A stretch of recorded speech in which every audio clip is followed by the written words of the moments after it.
Hello friends, आप सभी का स्वागत है एमएस इंस्टीट्यूट में। तो फ्रेंड्स, आज के क्लास में मैं आप सभी को बताने वाला हूं क्लास 12th साइकोलॉजी यानी मनोविज्ञान का 25 सबसे ज़्यादा वीबीआई ऑब्जेक्टिव क्वेश्चन जो आप सभी के फाइनल बोर्ड एग्जाम में श्योर है कि पूछे जाएंगे। तो फ्रेंड्स, अगर आप सभी क्लास 12th से हैं और आपका अगर साइकोलॉजी सब्जेक्ट है तो आज के क्लास को बिल्कुल भी मिस नहीं कीजिएगा। हर एक क्वेश्चन को मेरे साथ साथ याद कर लीजिएगा, ठीक है। और कोई भी क्वेश्चन में डाउट रहे तो कमेंट बॉक्स में ज़रूर पूछिएगा। तो देखिए फ्रेंड्स, चलिए फटाफट से हम लोग क्लास को शुरू करते हैं। उससे पहले अगर आप सभी चैनल से नए जुड़ रहे हैं तो चैनल को सब्सक्राइब कर लीजिएगा और बेल आइकन प्रेस कर लीजिएगा ताकि आप सभी को आने वाली क्लासेज का नोटिफिकेशन मिलते रहे। आने वाली क्लासेज आप सभी के लिए ना बहुत इंपॉर्टेंट है, ठीक है। तो चैनल को सब्सक्राइब करके बेल आइकन प्रेस करके रखिएगा और अगर वीडियो पसंद आए तो आप सभी जो है ना लाइक कर दीजिएगा, ठीक है। तो देखिए, पहला नंबर क्वेश्चन आपकी स्क्रीन में है, पूछा गया। अगर आपको आंसर पता है तो कमेंट बॉक्स में देते चलिएगा, नहीं पता है कोई बात नहीं, आप याद करते चलिएगा मेरे साथ, ठीक है। देखिए, पहला नंबर क्वेश्चन है कि एक मूढ़ व्यक्ति का बुद्धि लब्धि विस्तार क्या होता है। तो फ्रेंड्स, आपकी स्क्रीन में 4 ऑप्शन है कि एक मूढ़ व्यक्ति का जो बुद्धि लब्धि विस्तार होता है ये क्या होता है। तो आप सभी इसका राइट आंसर जो है ना ऑप्शन नंबर सी याद रखिएगा, 50 से 69 होता है, ठीक है ना। गलती नहीं कीजिएगा आप सभी। एक मूढ़ व्यक्ति का बुद्धि लब्धि विस्तार 50 से 69 यानी 69 होता है। देखिए, दूसरा नंबर क्वेश्चन आपके स्क्रीन में है कि किस वर्ष मोहसिन सामान्य बौद्ध यानी बुद्धि परीक्षण का निर्माण किया गया। बताएंगे कौन से साल जो है मोहसिन सामान्य बुद्धि परीक्षण का निर्माण किया गया है। तो आप सभी दूसरा का राइट आंसर ए याद रखिएगा, 1954 में, ठीक है। चलिए तीसरा नंबर क्वेश्चन की तरफ बढ़ते हैं। आपकी स्क्रीन में आ चुका है कि बुद्धि का समूह कारक सिद्धांत का प्रतिपादन किसने किया। बताएंगे जो बुद्धि का समूह कारक सिद्धांत का जो प्रतिपादन किए थे कौन। ऑप्शन है आपके सामने में, थॉर्नडाइक, गिलफोर्ड, स्पीयरमैन, थर्स्टन। तो आप सभी याद रखिएगा, तीसरा का राइट आंसर डी हो जाएगा, थर्स्टन जी ने, ठीक है। राइट आंसर डी हो जाएगा। प्यारे स्टूडेंट, अगर आप सभी को साइकोलॉजी का गेस क्वेश्चन चाहिए 100% लर्ने वाला, objective subjective long question short question, तो आप सभी इस नंबर में कॉल मैसेज करके ले सकते हैं, ठीक है। देखिए, 4 नंबर आपकी स्क्रीन में है, पूछा गया है किसने बुद्धि लब्धि की श्रेणियों में विभाजित होता है यानी किया है। तो आप सभी याद रखिएगा, बुद्धि लब्धि को श्रेणियों में जो विभाजित किया है वो किसने। तो आप सभी याद रखिएगा, 4 का सी राइट हो जाएगा, हिलगार्ड, एटकिंसन और एटकिंसन ने, ठीक है। Right answer option number C बिल्कुल राइट हो जाएगा। चलिए 5वें नंबर आपके स्क्रीन में है कि किसने बुद्धि के बहुबुद्धि सिद्धांत को प्रतिपादित किया। बताएंगे कौन है जो बुद्धि के बहुबुद्धि सिद्धांत को जो है दिया है या फिर यानी प्रतिपादित किया है। तो आप सभी याद रखेंगे, 5 का बी हो जाएगा, गार्डनर ने, ठीक है। राइट आंसर 5 का बी बिल्कुल राइट हो जाएगा, आप सभी याद रखिएगा। नेक्स्ट 6 नंबर क्वेश्चन देखिए आपके स्क्रीन में है कि ब्लॉक डिजाइन परीक्षण किस प्रकार का परीक्षण है। आपके सामने में है 4 ऑप्शन, शाब्दिक बुद्धि परीक्षण, अशाब्दिक बुद्धि परीक्षण, क्रियात्मक बुद्धि परीक्षण, इनमें से कोई नहीं। तो देखिए, ब्लॉक डिजाइन परीक्षण जो है ना, ये जो परीक्षण है ये क्रियात्मक बुद्धि परीक्षण है, ओके। राइट आंसर 6 का सी हो जाएगा। चलिए 7 नंबर देखेंगे, आपके स्क्रीन में आ चुका है, किसने यानी सृजनात्मकता को निम्न तरह परिभाषित किया। इनमें से जो है सृजनात्मकता को जो है इस प्रकार, यानी सृजनात्मकता किसी नवीन वस्तु का निर्माण एवं रचना करने का क्षमता है। ये जो यानी परिभाषित किया है, इनको जो दिया है वो किसने दिया है। तो आप सभी याद रखिएगा, यानी इजरायली ने दिया है, ठीक है। राइट आंसर 7 का सी बिल्कुल राइट हो जाएगा। तो चलिए अब हम लोग 8 नंबर क्वेश्चन की तरफ बढ़ते हैं। आपके स्क्रीन में है, पूछा गया है बुद्धि के विषय पर शोध कार्य करने वाले पहले मनोवैज्ञानिक थे। बताएंगे बुद्धि के बारे में जो है शोध काम करने वाले जो पहले साइकोलॉजिस्ट थे कौन थे। बीने, स्पीयरमैन, यानी थॉमसन, गिलफोर्ड। तो फ्रेंड्स याद रखिएगा, इसका राइट आंसर 8 का जो है ना ऑप्शन नंबर ए हो जाएगा, बीने, ठीक है। 9 नंबर क्वेश्चन की तरफ बढ़ते हैं। देखिए आपके स्क्रीन में है 9 नंबर, संवेगात्मक बुद्धि पद का प्रतिपादन किसने किया।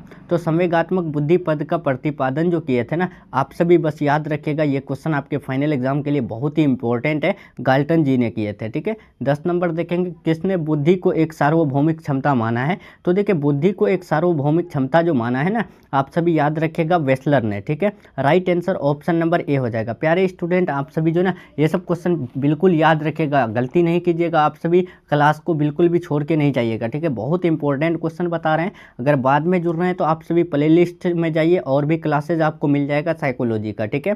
देखिए 11 नंबर, थर्स्टन के अनुसार बुद्धि में कितने प्राथमिक मानसिक योग्यताएं उपस्थित होती है। तो 11 का राइट आंसर आप सभी याद रखिएगा, ऑप्शन नंबर ए हो जाएगा, 5, ठीक है।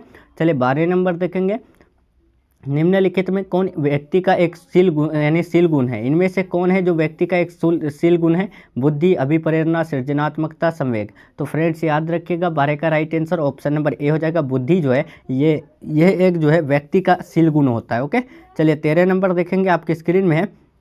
जिन व्यक्तियों की बुद्धि लब्धि 90 से 100 के बीच होती है तो उन्हें हम लोग क्या कहते हैं? बताएंगे। जिन भी व्यक्ति का जो है बुद्धि लब्धि 90 से 100 के बीच होती है तो उन्हें हम लोग क्या कहेंगे? जल, मूढ़ या फिर सामान्य प्रतिभाशाली।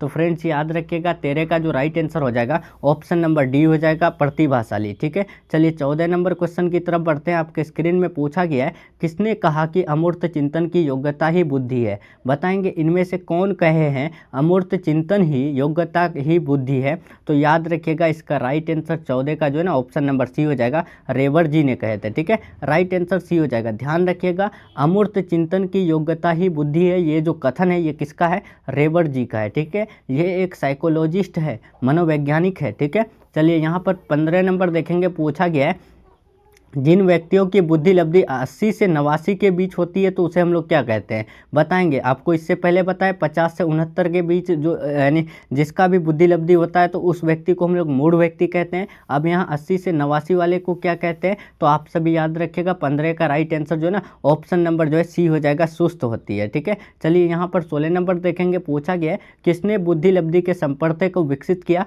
तो बुद्धि लब्धि के संपर्क को जो विकसित किए थे आप सभी याद रखिएगा 16 का राइट आंसर बी हो जाएगा, टर्मन ने। ठीक है, राइट आंसर बी हो जाएगा। देखिए साइकोलॉजी सब्जेक्ट जो है ना बहुत हार्ड यानी सब्जेक्ट है। ठीक है, लेकिन इसमें तो आपको प्रैक्टिकल भी है।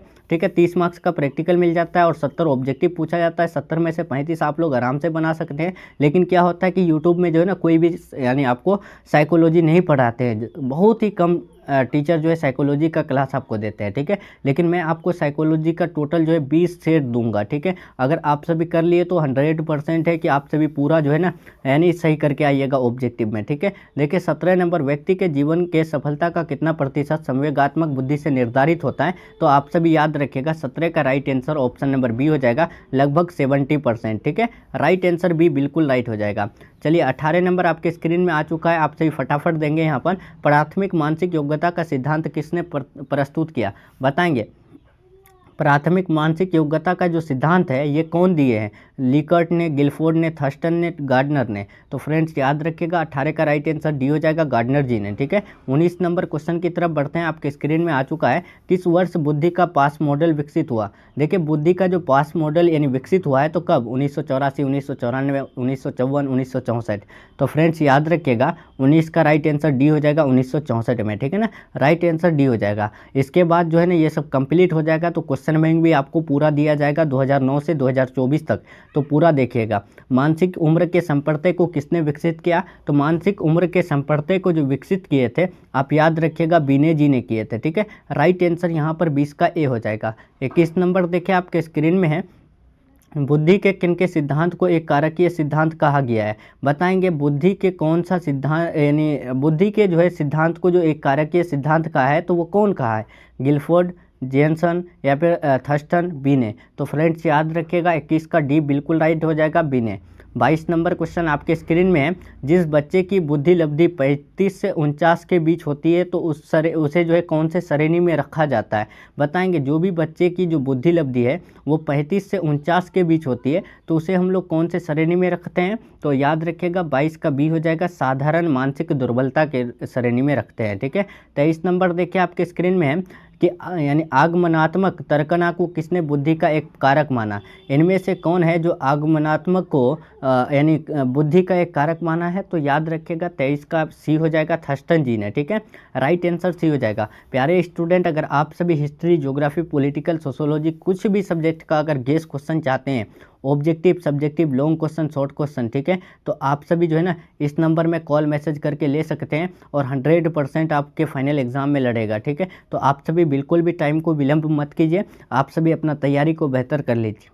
ठीक है, देखिए यहाँ पर 24 नंबर, मनोवैज्ञानिक के बौद्धिक कौशल को किस श्रेणी में रखा गया है? तो याद रखिएगा मनोवैज्ञानिक के बौद्धिक यानी कौशल को जो श्रेणी में रखा जाता है ना, तो वो कौन से श्रेणी में, तो याद रखिएगा प्रेक्षणात्मक कौशल श्रेणी में। ठीक है, right answer option number B हो जाएगा। चलिए 25 नंबर आपकी स्क्रीन में आ चुका है, फटाफट आंसर देंगे, अगर पता है तो, नहीं पता है कोई बात नहीं। अगर आप सभी चैनल से नए जुड़ रहे हैं तो बस चैनल को सब्सक्राइब करके रखिएगा, आप सभी को बहुत ही इंपॉर्टेंट क्लासेज मिलने वाली है साइकोलॉजी का। ठीक है, तो आप सभी चैनल को सब्सक्राइब करना बिल्कुल भी नहीं भूलिएगा, वीडियो पसंद आए तो लाइक कर दीजिएगा आप सभी। ठीक है, यहाँ 25 नंबर पूछा गया है, गार्डनर के अनुसार निम्नांकित में से किसी बुद्धि की एक श्रेणी में नहीं माना गया है, तो आप सभी याद रखिएगा 25 का सी जो अस्थानिक है, इसको जो है ना यानी बुद्धि की एक श्रेणी में नहीं माना गया है। लेकिन यहाँ तार्किक, गणितीय, जी कारक और अंतरावय, भौतिक जो है ये सब क्या है, ये सब जो है बुद्धि का एक श्रेणी में रखा गया है, फिर ये जो है ना बुद्धि के श्रेणी में आता है। ठीक है, तो चलिए फ्रेंड्स, यहाँ पर आपका 25 इंपॉर्टेंट ऑब्जेक्टिव क्वेश्चन का क्लास